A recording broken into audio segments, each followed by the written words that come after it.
Hi everyone, welcome to my channel crochet in easy वे।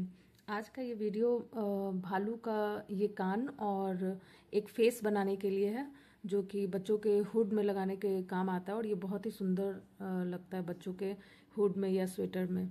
और इसी का फेस एक बनेगा इसी तरह से, जो कि बच्चों के स्वेटर में लगेगा। तो शुरू करते हैं। ये है इसी तरह का एक कान और बनाएंगे। तो ये बहुत सुंदर लगता है हुड में लगा हुआ। तो इसके लिए क्या करेंगे, सबसे पहले एक मैजिकल रिंग ये ऐसे बनाएंगे। पहले इसका ये जो ऊन है, इसका जो टेल है, उसको अपने हाथ में लेंगे और इस तरह से इस वर्किंग थ्रेड को रैप करेंगे। लेकिन रैप इस तरह से सीधे ना करके थोड़ा सा क्रॉस करना है। यहाँ पे इस तरह से क्रॉस रहेगा और ऊपर में इस तरह से रहेगा। उसके बाद इस हुक से इस तरह से लेके इस तरह से घुमा लेंगे और यहाँ पे अंगूठा से यहीं पे पकड़ लेना है। फिर अपना फिंगर को बाहर निकाल लेंगे। ये इस तरह से दिखेगा। अब इसके अंदर सबसे पहले तो हम चेन बनाएंगे 2, जिसको कि हम डबल क्रोशे काउंट करेंगे। इस तरह से 2 चेन, जिसको हम पहला डबल क्रोशे मानेंगे। और इसको खींचकर थोड़ा सा इसको छोटा कर लेंगे तो इसको बैलेंस करना आसान हो जाएगा। और इसमें डबल क्रोशे करेंगे चेन के अलावे 10, तो टोटल हो जाएगा 11 हमारा। ये हमारा पहला 2 चेन, जिसको हम लोग पहला डबल क्रोशे काउंट करेंगे। और ये दूसरा डबल क्रोशे, तो हो गया 2, 3, 4,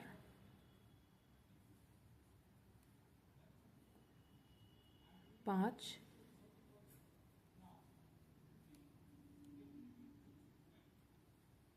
6,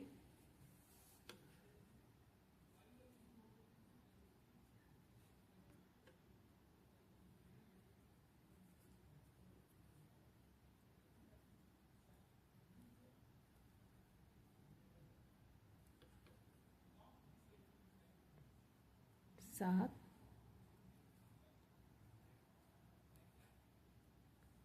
8, 9 हमारा हो गया था। और ये हो गया हमारा 10 और ये 11।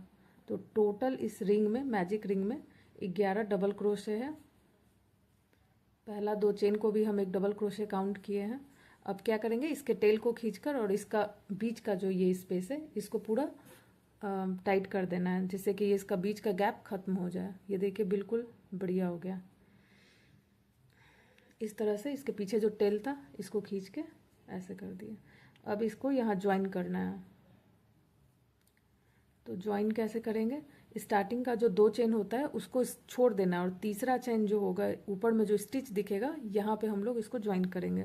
और ये देखेंगे कैसे, यहाँ से देखेंगे तो ध्यान से, तो यहाँ 2 चेन दिखेगा, 1 और 2, और ये टॉप का जो है तीसरा वाला जो है, उसी में ज्वाइन करना है। तो पहला 2 चेन जो बनाए थे उसके अंदर नहीं, टॉप पे जो स्टिच दिखेगा उसके बाद उसमें हम लोग इसको ज्वाइन कर देते हैं इस तरह से। उसके बाद फिर से 2 चेन और इसमें हम लोग इंक्रीज करेंगे। तो क्या करेंगे, इसके बगल का जो 2 चेन जो हम बनाए हैं उसके बगल में ये थोड़ा सा स्पेस दिखेगा, यहाँ पे भी डबल क्रोशे करना है। तो ये सेम स्पेस में क्या हो गया, 2 हो गया। ये चेन हो गया पहला डबल क्रोशे और ये दूसरा डबल क्रोशे। तो हर स्टिच में हम लोग को 2-2 डबल क्रोशे करना है। 1, 2। तो इस स्टिच में भी हम 2-2 डबल क्रोशे कर दिए और इस वाले में भी 2-2। फिर नेक्स्ट स्टिच में भी 2 डबल क्रोशे करेंगे सेम स्टिच में, 1 और ये 2। तो ये हमारा हर स्टिच में 2-2 डबल क्रोशे हो गया। इसी तरह से करते हुए इसके यहाँ तक आना है, लास्ट से एक पहले तक इसी तरह से आएंगे। तो इस तरह से करते हुए हम लास्ट स्टिच में आ गए। अब यहाँ पे एक स्टिच बचा हुआ है जिससे चेन जुड़ा हुआ है, वहाँ का ये लास्ट स्टिच ये वाला बचा हुआ है। और यहाँ पे हमें अभी 2 डबल क्रोशे करना है, तो एक ही करके छोड़े हुए थे। तो ये 2 हो गया हमारा, मेरा लास्ट वाला भी। और ये जो चेन है उससे जुड़ा हुआ जो ये स्पेस है, ये एक चेन, चूँकि हम यहाँ पे बढ़ा रहे हैं, इंक्रीज कर रहे हैं नंबर्स, तो यहाँ पे भी इस वाले स्पेस में भी एक डबल क्रोशे कर देंगे इस तरह से। तो ध्यान से करना है, हर एक में दो दो डबल क्रोशे करना है। थोड़ा बहुत गड़बड़ हो भी गया तो चल जाएगा, काम तो हो जाएगा, लेकिन फिर भी ध्यान रखना है। तो ये 2 स्टिच में नहीं करना है ज्वाइन। यहाँ पे ध्यान से देखेंगे तो पता चलेगा कि ये है नीचे में एक घुस गया है, ये पहला चेन, ये दूसरा, और ये टॉप वाला में जैसे इसके पहले के राउंड में ज्वाइन किए थे वैसे ही ज्वाइन करना है इस तरह से। अब क्या करेंगे, अब हम ऊन का कलर जो है वो चेंज करेंगे। कान जब भी बनाए तो 2 कलर का यूज़ करके बनाओ तो ज़्यादा अच्छा लगता है उसका कॉन्ट्रास्ट। तो इसको कट करके हटा दे रहा है और इसके बदले इसके साथ अब ग्रे कलर ले रहा है। हटाने के बाद एक चेन देकर हम हटाए हैं, उसके बाद फिर इसको ऐसे टाइट कर देंगे। अब इसका ये करेंगे, तो इसके लिए स्लिप नॉट बनाएंगे पहले, और इसको इसमें ज्वाइन करने के लिए कहीं से भी अटैच कर सकते हैं इसको। तो हम यहाँ से लेते हैं और इस स्लिप नॉट को यहाँ से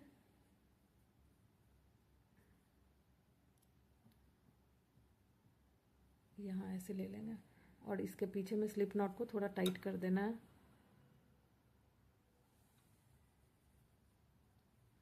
उसके बाद यहाँ पे 2 चेन, उसके बाद नेक्स्ट स्टिच में एक डबल क्रोशे करना है इस तरह से। उसके बाद उसके अगले वाले स्टिच में 2 डबल क्रोशे होगा। तो यहाँ पे कुछ ऐसा दिखेगा, ये मेरा एक जो चेन लेके हम घाट लगाए थे, तो यहाँ ये जो स्पेस दिख रहा है इसमें 2 डबल क्रोशे होगा। तो यहाँ पे हम जहाँ ज्वाइन किए थे वहाँ पे एक डबल, वहाँ पे तो चेन बनाए थे जो कि उसको डबल क्रोशे काउंट करेंगे। दूसरा में एक डबल क्रोशे और उसके बाद इंक्रीज होगा, तो यहाँ पे होगा 2 डबल क्रोशे, एक और ये 2। उसके बाद नेक्स्ट स्टिच में एक डबल क्रोशे, और ये करने के टाइम में ये ग्रे वाला यहाँ से छूट गया, हमको ध्यान में नहीं था। ये दोनों धागा को ना आपस में पकड़ के रखना है यहाँ पे। तो इससे होगा क्या, इसको ये छुप जाएगा यहीं पे और अलग से सुई डाल के छुपाने का ज़रूरत नहीं पड़ेगा। इसको ऐसे यहीं पे रखना है साथ में। तो यहाँ 2 डबल क्रोशे हो गया। तो अब मेरा नेक्स्ट वाले में एक ही डबल क्रोशे होगा नेक्स्ट स्टिच में, ये एक डबल क्रोशे। उसके बाद फिर से इंक्रीज होगा और डबल क्रोशे, 2 डबल क्रोशे एक ही स्टिच में होगा, एक और ये 2 डबल क्रोशे हम एक ही स्टिच में किए हैं अभी। और ये थोड़ा ज़्यादा लंबा है इसलिए हम कट कर दे रहे हैं, और ये लगभग छिप भी गया है तो इसको पूरा ही हम जितना एक्स्ट्रा है उसको काट के हटा दे रहे हैं इस तरह से। तो अब यही पैटर्न पूरा यहाँ तक चलेगा, और वो क्या है कि अब यहाँ हम 2 डबल क्रोशे एक ही स्टिच में किए हैं, तो अब नेक्स्ट वाले में एक ही डबल क्रोशे होगा, नेक्स्ट स्टिच में एक डबल क्रोशे। यहाँ 2 था, यहाँ एक किए, अब नेक्स्ट वाले में कितना होगा, 2,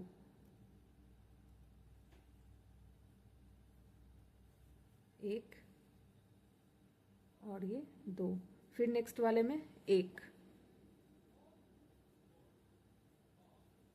डबल क्रोशे, फिर नेक्स्ट वाले में 2 डबल क्रोशे,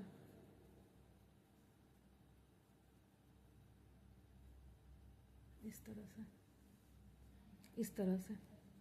सबसे पहले हम चेन लिए थे, उसके बगल में एक डबल क्रोशे किए थे, फिर दोबारा में जब किए तो सेम स्टिच में 2 डबल क्रोशे, फिर एक, फिर 2, फिर एक, फिर 2, फिर एक और फिर से 2। तो यही पैटर्न आगे भी कंटिन्यू रहेगा। जैसे यहाँ 2 हम किए हैं एक ही स्टिच में, तो अब नेक्स्ट वाले में 1 होगा, फिर 2 होगा, फिर 1, फिर 2, इस तरह से करते हुए इसके लास्ट से पहले तक आना है। अब ये इसके लास्ट में हम आ गए, तो यहाँ 2 है, यहाँ सिंगल है। अब ये लास्ट वाले स्टिच में आ गए हैं, यहाँ बिल्कुल लास्ट वाला है ये चेन जुड़ा हुआ ये वाला है, और उसके जस्ट पहले वाला इस स्टिच में आ गए। तो यहाँ भी 2 डबल क्रोशे करेंगे, 1 और ये 2, और फिर पहला दूसरा को छोड़कर तीसरे वाले ऊपर टॉप का जो स्टिच होगा इस तरह से यहाँ पे ज्वाइन करेंगे।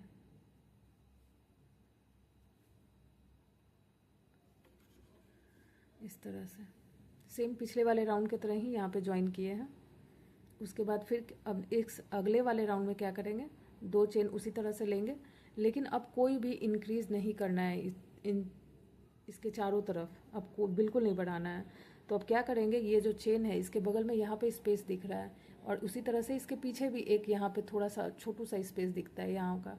तो इसको अब कुछ नहीं करना है, अब सीधे हम कहाँ आएंगे, इस वाले स्पेस को छोड़ देना है, इसमें सीधे आएंगे, यहाँ पे डबल क्रोशे करेंगे और पूरे स्टिच में पूरे चारों तरफ एक एक डबल क्रोशे हर स्टिच में करते हुए आएंगे और कोई इंक्रीज नहीं होगा। एक, अब नेक्स्ट स्टिच में दूसरा डबल क्रोशे और इसी तरह से करते हुए देखिए ऐसा शेप बन जाएगा कुछ, क्योंकि इसके नीचे का एक स्पेस तो छोड़े हैं।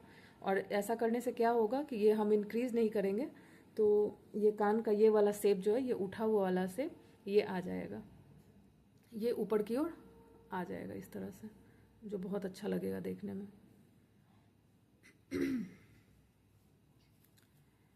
तो हर स्टिच में बस एक ही करना है, इसमें बिल्कुल नहीं बढ़ेगा एक भी डबल क्रोशे, इस तरह से करते हुए और पूरा यहाँ तक आना है। तो इस तरह से इसके लास्ट वाले स्टिच में अब आ गए हैं। तो यहाँ पे ये वाला एक स्टिच जो बच रहा है, ये यहाँ तक तो हम कर चुके हैं, बस ये चेन जिस जगह से जुड़ा हुआ है वहाँ कुछ भी नहीं किए हैं इस वाले में। अब सीधे क्या करेंगे, यहाँ पे ज्वाइन कर देंगे, 2 चेन को छोड़ देंगे और उसके टॉप वाले स्टिच में ज्वाइन कर देंगे इस तरह से, और एक चेन डालकर इसका टेल जो है हमेशा लंबा काटें, क्योंकि इसको जहाँ कहीं भी इस कान को फिक्स करना होगा तो यही बचा हुआ जो एक्स्ट्रा ऊन है इसी चीज़ से फिक्स हो जाएगा। तो देख सकते हैं इसका लुकअप। तो इस तरह से कान भालू का किसी भी हुड में इस तरह से लगेगा ये, और ये बहुत सुंदर लगता है लगने के बाद, इस तरह से लगा रहेगा, कितना सुंदर लग रहा है ये। हाँ, ये कान। अब इसी का फेस बनाएंगे इसी कलर कॉम्बिनेशन के साथ। और फेस बनाने के लिए भी क्या करेंगे, इसी के तरफ फ्लैट सरफेस पहले चाहिए। तो ये जो हम ब्लू जो ऊन को यूज़ करके हम जितना सर्कल बनाए हैं, पहले तो डिट्टो उसी तरह से सर्कल इतना बना के रखना है, बना के रखेंगे। उसके बाद उसका नेक्स्ट रो में क्या करना है वो बताएंगे।